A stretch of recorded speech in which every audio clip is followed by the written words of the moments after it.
Hi everyone, I'm gonna make a video to show how to use the app.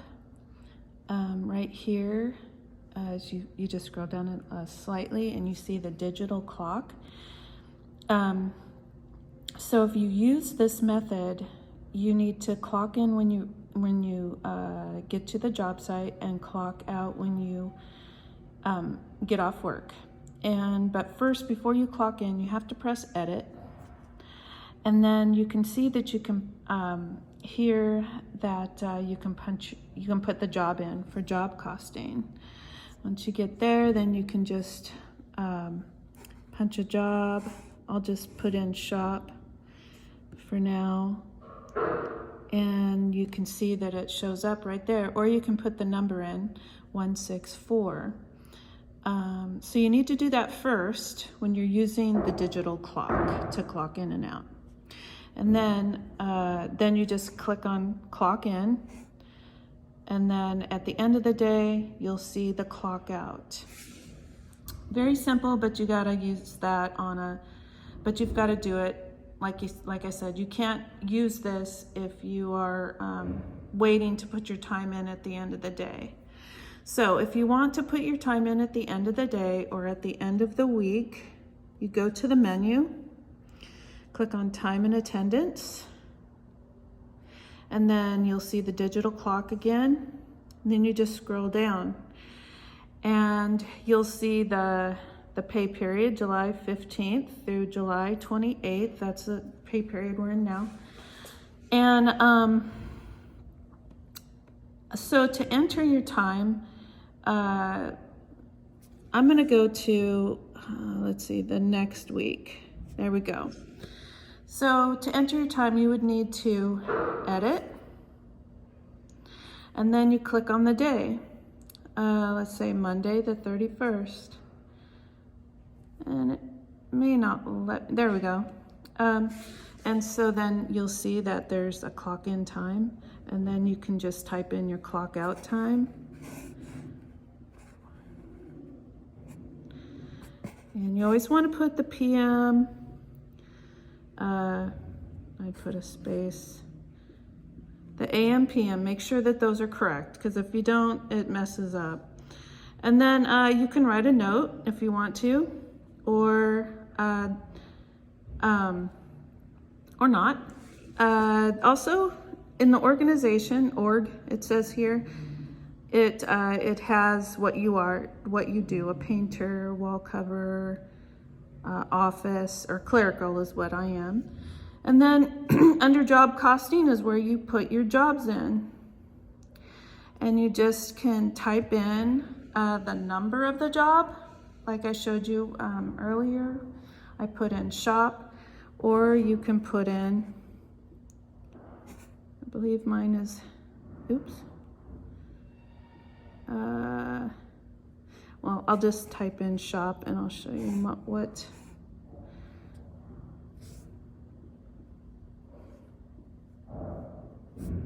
So here, I'm under shop office, Sarah, Shannon, Denise, and that's number 166.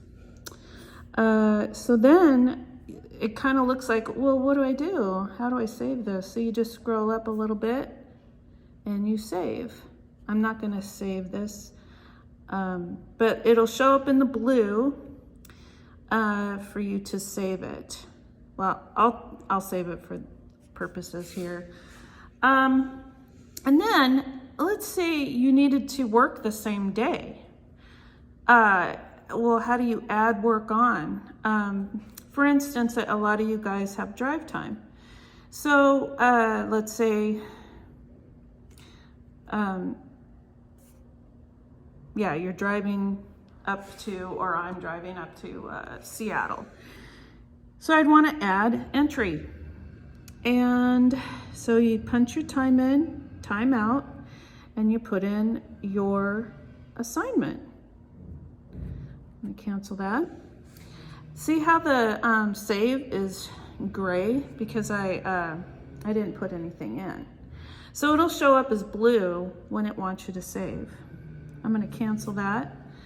I'm also going to delete this one. So you can delete the punches you've made if you don't want it. There. And it says okay, and it asks you if you want to delete it. Say okay. So then once I have put in my time, I click on submit.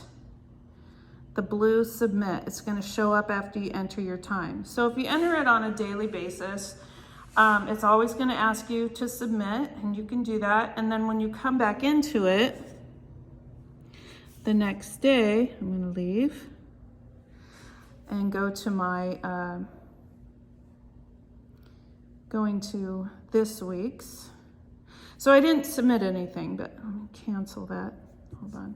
So then, after you've entered all your time, it will ask you, it'll say not approved. So then you need to approve your time card.